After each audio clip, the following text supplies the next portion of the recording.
ওই রুবেল্লা আমার লাল হেলিকপ্টারটা পাড়া হাকবের জামু আগা ধরছে। হেলিকপ্টার? ভাই ভাই আমার একটা চাকরি ব্যবস্থা করে দেন না, আমি বেকার ঘুরতেছি। চাকরি করবি? চাকরি তো একটা আছে, ওটা তোর লগেই যায়, মাসে 50,000 টাকা বেতন। কি কোন ভাই, সত্যি সত্যি ওটাই আমার চলবো কোন? এই গাবতলী এলাকার সব গু তুই সাফ করবি। তোর মিয়া ওটা কোন সার্কি হইলো, ওটা আমার লগে যায়? মিয়া এত সুন্দর পোলা আমি। কে পছন্দ হয় নাই? ভাই ভাই অন্য একটা চাকরি ব্যবস্থা করে দেওয়া যায় না ভাই? ভাই কিছু খাইতেই না ভাই, অসহায় বেকার ঘুরতাছি। চাকরি তো আরেকটা আছে, ওটা তোর লগে যায়, মাসে 80,000 টাকা বেতন। কি কোন ভাই, সদ্য সদ্য ওটাই ফিক্স করেন ভাই। আরে হুইনে ন। আরে হুনো হুনি দরকার নেই, ওটাই ফিক্স।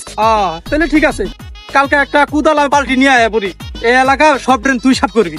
ওই মিয়া, ওই মজা শুরু করছেন মিয়া? হ্যাঁ আমার লগে দিয়ে যায় মিয়া, আমি এমএ পাস। তুমি আমার বাল পাস, তোর চাকরি করার দরকার না, তুই যা। ভাই একটা চাকরি ব্যবস্থা করে দেন না ভাই, অনেক অসহায় বেকার ঘুরতাছি ভাই।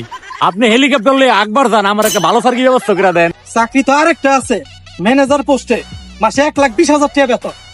কোন কি ভাই? 1,20,000 ওটাই ফিক্স করেন ভাই। আরে আগে হুইনে ন। আর হুনোনি দরকার নেই, 1,20,000 ফিক্স।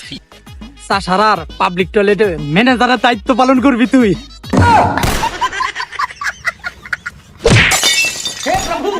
হালার ভাই রে, হ্যাঁ ও নিজেই করে গুছাপ, ওই নাকি হেলিকপ্টার লয়ে একবার যাইবো হালার সিটি।